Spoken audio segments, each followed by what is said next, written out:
తాకట్టులో ఉన్న మీ బంగారాన్ని విడిపించి కొనబడును. One and only solution prime gold hub.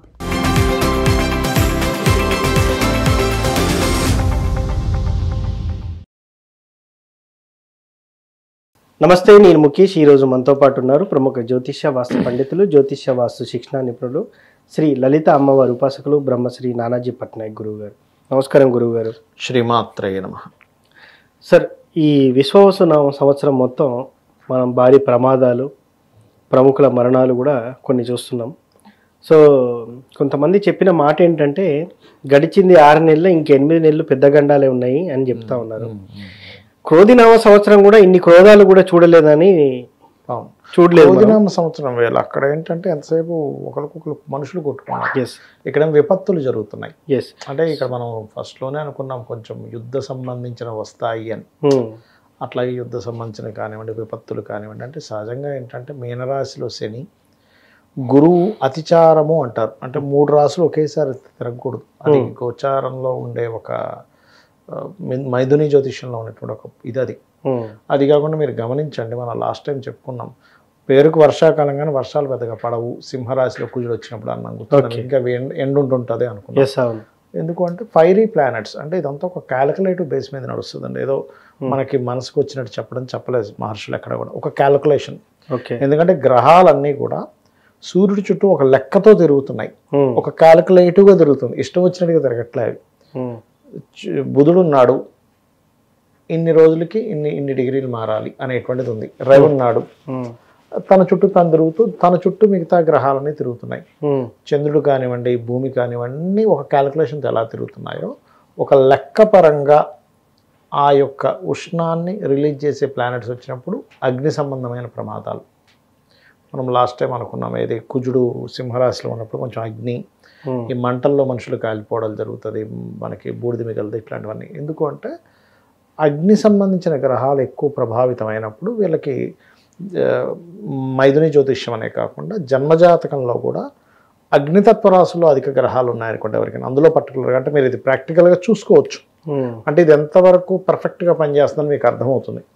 ఇప్పుడు సింహంలో కానీ, మేషంలో కానీ, ధనస్సులో కానీ అగ్నిగ్రహాలు అంటారు. అంటే రవికుజులు కలిసి ఉన్నారనుకోండి, అది లగ్నం అయింది అనుకోండి, వాళ్ళు కొంచెం ఇట్లా మాట్లాడితే సర్రం లెగుస్తారు.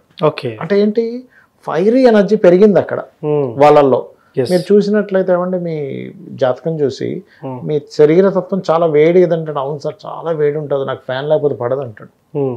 అందరికీ నార్మల్గానే ఉంటుంది, కానీ ఆ వ్యక్తికి ఫ్యాన్ ఏసీ అని ఉండాలి, లేకపోతే వ్యక్తి తట్టుకోలేడు. అట్లా ఫైరీ ప్లానెట్స్ ప్రభావం దేశం మీద చూపిస్తుంది, మనుషుల మీద చూపిస్తుంది. అందులో పర్టికులర్గా నేను ఎప్పుడూ చెప్తూ వస్తుంటా, అయ్యా మీరు కాలసర్ప యోగాన్ని దేశకాల వాటికే చూసుకోవాలి, జన్మజాతకానికి కాదు అని.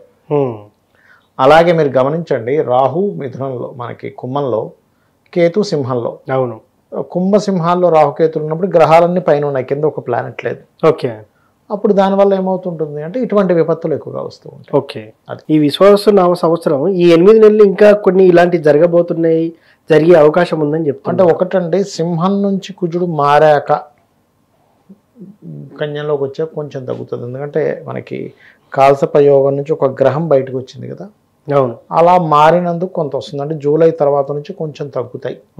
బట్ ఏదైనా కూడా ఈ సంవత్సరం మనం గతంలో ఎప్పటి నుంచో చెప్తున్నాం, రాజకీయ నాయకుడికి గండం ఉంది. మొన్న ఫ్లైట్లో జరిగిన విషయం ఏంటండి, 2-3 నెలల క్రితం నుంచి మనం అందులోనే ఉన్నాం. ఆయన రాజకీయ నాయకుడిగా మాజీ ముఖ్యమంత్రి, మరి ఆయనకు అట్లా జరిగింది. అదేంటంటే ఏదైనా కానీ రవి అనే గ్రహం ఏదైతే ఉందో రాజులకి కారకుడు అండి. మీరు పర్సనల్ చార్ట్లో తీసుకుంటే రవి ప్రమోషన్స్కి కారకుడు, అధికారులకు కారకుడు. రవి ద్వారా ఎవరికైనా ఇబ్బంది ఉందనుకోండి జాతకంలో, సన్ పాడయ్యాడు, వాళ్ళకి గవర్నమెంట్ వల్ల ఇబ్బంది రావడం, తండ్రి వల్ల ఇబ్బంది రావడం, రాజుల వల్ల ఇబ్బంది రావడం జరుగుతూ ఉంటుంది. రాజులు అంటే ఇప్పుడు రాజకీయ నాయకులు. ఇప్పుడు అలాగే రవి స్థానాల మీదకి ఇలా కుజుడు కేతు వచ్చినప్పుడు ఏమవుతుందంటే రాజుల్లో ఒక యుద్ధకాంక్ష. అంటే ఏ దేశం వాళ్ళు ఇంకో దేశం వాళ్ళని క్షమించరు. ఎలా అంటే నువ్వంతా నేను నా తడాక ఏదో చూపిస్తా, నువ్వు తక్కువ నేను తక్కువ, నువ్వు నాకంటే ఏమైనా ఎక్కువ అనుకుంటున్నావా అంటే ఈ తత్వాన్ని ఇస్తాడు. ఎప్పుడైతే ఒక్క కుజుడు ఉండడం వేరు, కేతుతో కూడిన కుజుడు ఉండడం వేరు. ఈ సంవత్సరం మీరు అనొచ్చు ఏమండి మరి ప్రతి సంవత్సరం 4 నెలలకి సంవత్సరం 5 నెలలకు ఒకసారి కుజుడు అక్కడికి వస్తూనే ఉంటాడు రౌండ్లో. మరి ప్రతి సంవత్సరం జరగాలి కదా ఇది, ప్రతి 2 నెలలకు ఒకసారి యుద్ధం చేయాలి కదా అంటే ఇక్కడ దీనికి ఒక పారామీటర్స్ ఉంటాయి. అంటే ఎలా అంటే మనకి ఈ సంవత్సరం అధిపతి ఎవరు? ఓకే, రవి.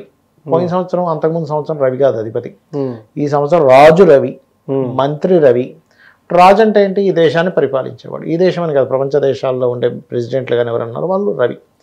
ఆ రవికి కేతువు కుజుడు ఎప్పుడైతే వచ్చారో ఇది యుద్ధం చేసేసేయాలి ఏదైనా కానీ, తర్వాత నాశనం అయితే అయిపోయి ఇంత నష్టం వస్తుందా, ఇంత అదవుతుందా, ఇది అవుతుందా ఆలోచన లేకుండా అనాలోచితంగా గొడవలు పెట్టుకుంటూ ఉంటారు. అవును, ఆ కుజుడు మారే కొంత తగ్గుతుంది జూలై తర్వాత. కానీ ఏదైనా ఈ కేతు ప్రభావం కూడా ఉంది కదా. ఈ అంటే మనం ఫస్ట్ నుంచి చెప్తున్నాం 2-3 నెలల నుంచి కూడా ఈ రాజులు మధ్యని విభేదాలు రావడం కానివ్వండి, కొంతమంది సీఎంలు పిఎంలు మార్పులు కానివ్వండి, అలాగే కొంతమందికి గండాలు కానివ్వండి, ఇవి జరుగుతాయి అని చెప్తూనే అవసరం. అదే మీకు కనబడుతుంది కూడా. అవును, అంటే ఏమిటంటే మన వాళ్ళు చాలా క్లియర్గా ఈ సంవత్సరం ఎవరు రాజు, ఎవరు మంత్రి, ఎవరు సేనాధిపతి. ఇప్పుడు ఈ సంవత్సరం సేనాధిపతి కుజుడు అయ్యాడు, శని అయ్యాడు.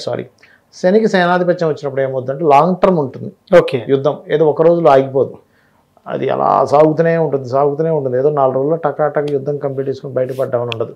వాడో బాంబేయా వీడో బాంబేయా ఇట్లాంటి కవ్వింపు చర్యలు ఎక్కువ జరుగుతూ ఉంటాయి. కాబట్టి జూలై ఎండింగ్ వరకు ఉంటాయి. జూలై ఎండింగ్ తర్వాత కొంత తగ్గుతూ ఉంటాయి. కానీ ఏదైనా కూడా రవి రాశుల్లో కేతు ఉన్నందుకు చిత్ర విచిత్రమైనటువంటి ఆలోచనలతో రాజులు కలిగి ఉంటారు. ఓకే, వాళ్ళకి గండాలు కూడా ఉన్నాయి కాబట్టి కొంచెం జాగ్రత్తగా ఉండాలి. ఇక్కడ ఏంటంటే మనం ఏ ప్రిడిక్షన్స్ చెప్పుకున్నా దేశ ప్రజలకి దేశం బాగుండాలి. దీనికి ఏం చేయాలి? ఓకే, స్కందుణ్ణి గణపతిని ఉపాసన చేయడం, వీలైతే చండీ పారాయణం చేసుకోవడం ఇళ్లలో. ఎందుకంటే ఈ శని ఎప్పుడైతే మీన రాశిలో ఉన్నాడో మీరు గమనించండి, రికార్డ్ చేసి పెట్టుకోవచ్చు కావాలంటే విషయాలు. రాబోయే 2.5 సంవత్సరాలు ఈ హెల్త్ రిలేటెడ్ కేసెస్ అన్ని బ్రెయిన్ ఇబ్బంది ఇచ్చేవి, లేకపోతే ఈ ఆటిజం కేసెస్, ఈ నర్వ్స్ ఇబ్బంది పడేటువంటివి, ఇవి ఎక్కువగా ఉంటాయి. ఈ కేసెస్ ఎక్కువ నమోదవుతాయి. ఓకే, ఎందుకు అంటే బికాస్ ఆఫ్ కాంబినేషన్. మీరు ఇప్పుడు ఈ మేషంలో శుక్రుడు సంచరించినప్పుడు ఎనీ హాస్పిటల్కి మీరు వెళ్ళండి, ఎక్కువగా ఈ కిడ్నీ కేసులు పెరుగుతాయి, కిడ్నీ డయాలసిస్ కేసులు పెరుగుతాయి. మేషంలో శుక్రుడు అంటే జూన్ మాసం అంతా మీరు గమనించండి, జూన్ అంతా కిడ్నీ కేసులు, అక్టోబర్ నవంబర్ అంతా కూడా కిడ్నీ కేసెస్ పెరుగుతాయి. ఈ జూన్ మాసంలో స్త్రీలు తీవ్రంగా ప్రవర్తించడం, స్త్రీల పట్ల తీవ్రమైనటువంటి అగాత్యాలు జరగడం జూన్లో. అక్టోబర్ నవంబర్ మాసాల్లో కూడా స్త్రీల మీద అగాత్యాలు జరగడం. ఓకే, ఎందుకు అంటే అక్టోబర్లో ఈ శుక్రుడు సింహంలో ఉంటున్నాడు, నవంబర్ మాసంలో కన్యారాశిలో నీచ పొందుతున్నాడు. అందుకని ఏంటి జూను అక్టోబర్ నవంబర్ మాసాల్లో ఇప్పుడు మనకంటే మొన్న ఫ్లైట్ ప్రమాదం జరిగింది. అవును, ఫ్లైట్ అనే కాదు, ఈ రైల్స్, ట్రైన్, బస్సు వీటి మీద వెళ్ళేటప్పుడు కూడా ఒకసారి మీ ఇష్టదైవాన్ని తలుచుకొని వెళ్ళాలని చెప్తాను నేను. ఓకే, ఎందుకంటే జూన్లోనే ఉంది ఈ ప్రమాదాలు, అక్టోబర్లో ఉంది, నవంబర్లో కూడా ఉన్నాయి ఈ ప్రమాదాలు. ఎందుకు? కారణం ఏమిటి? మీరు ఎనీ దేశం, ఏ దేశంలో ఉన్నటువంటివి అయినా మీరు ప్రమాదాల సంఖ్యను మీరు తీసుకుంటే ఎప్పుడు జరిగాయని అవన్నీ రికార్డు తీసుకొని, జూన్ అని కాదు, ఎప్పుడు జూన్కి రాదు చెప్పానండి, ఎప్పుడు జరిగాయని తీసుకుంటే ఎప్పుడైనా సరే శుక్రుడు కేతు కనెక్టివిటీ 159 యాక్సెస్లో ఉండడం, శుక్రుడు కుజుడు కేతు కనెక్టివిటీ ఉన్నప్పుడే జరుగుతాయి. మీరు ఎప్పుడు ఏ ప్రమాదాన్ని తీసుకున్నా కూడా, ఓకే, రైలు కానివ్వండి, ఈ జలంలో తిరిగేటువంటి షిప్స్ కానివ్వండి, అది ముండే ఆస్ట్రేలియాలో ఉన్న సూత్రం. అదొక క్యాలిక్యులేషన్, అది ఒక సూత్రపరంగా పెట్టారు. ఇది కలిసి ఇలా అవుతుంది అని. ఎలా అంటే నీళ్ళలో చక్కెర వేస్తే తీపి నీళ్ళు అవుతాయి, ఉప్పు వేస్తే ఉప్పు నీళ్ళు అవుతాయి. అట్లాగే ఈ గ్రహం ఈ రాశుల్లో ఈ నక్షత్రంలో ఈ గ్రహాధిపతితో చూడబడినప్పుడు మీ పర్సనల్ చార్ట్లో ఈ ప్రిడిక్షన్స్, దేశకాల గోచారంలో ఇటువంటి ప్రిడిక్షన్స్ జరుగుతాయని ఉంది. ఓకే, అదొక లెక్క అంతే, అదొక క్యాలిక్యులేషన్ ఫార్ములా లాగా అదొక ఫార్ములా. అదేదో ఊహించి చెప్పుకోవడం లాంటివి కాదు, అన్ని క్యాలిక్యులేషన్స్, ప్యూర్లీ క్యాలిక్యులేషన్. ఆస్ట్రాలజీ అంటేనే ప్యూర్లీ క్యాలిక్యులేటివ్ పార్ట్. అయితే దానికి కొంత అనుష్ఠానం తోడవ్వాలి. అంటే చేసే ఆస్ట్రాలజర్ ఒక దేవతని రెగ్యులర్గా 24 గంటలు మనసులో మైండ్లో తిప్పుతూ ఉండాలి. దాన్ని ఏంటంటే వీళ్ళు చెప్పేటువంటి ఒక మంచి కూడా ఫలిస్తుంది. అంటే వచ్చిన వ్యక్తికి ఇబ్బందితో వచ్చాడు, ఏం కాదు వెళ్ళయ్యా, ఎందుకు టెన్షన్ పడతావు, ఈ మంత్రం అమ్మవారిని చేసుకో అంటే తెలియకుండానే వాళ్ళకి ఎనర్జీ పనిచేస్తుంది. అనుష్ఠానం కూడా మోస్ట్ ఇంపార్టెంట్. సో ఏది ఏమైనప్పటికీ కూడా ఇలాంటి ప్రమాదాలు జరిగే అవకాశం ఉన్నాయి. దాని నుంచి బయటపడాలంటే స్కందుణ్ణి గణపతిని ఆరాధన చేస్తూ ఉండాలి. ఓకే. స్త్రీలు జాగ్రత్తగా ఉండాలి. జూన్, అక్టోబర్, నవంబర్ మాసాలలో ఒంటరిగా స్త్రీని పంపించకూడదు ఎక్కడికి కూడా. ఇది పర్టికులర్ గా జాగ్రత్తగా ఉండాలి. ఎందుకంటే శుక్రుడు స్త్రీ కారకుడు. కుజకేతువులతో లేదా కేతువుతో కలిసినప్పుడు దీని ప్రభావం ఎక్కువగా ఉంటుంది. సో మొత్తానికి రాబోయే ప్రమాదాల గురించి ఏ నెలలు జాగ్రత్తగా ఉండాలని కూడా చాలా చక్కగా చెప్పారు సార్. ధన్యవాదాలు. శ్రీమాత్రే నమః.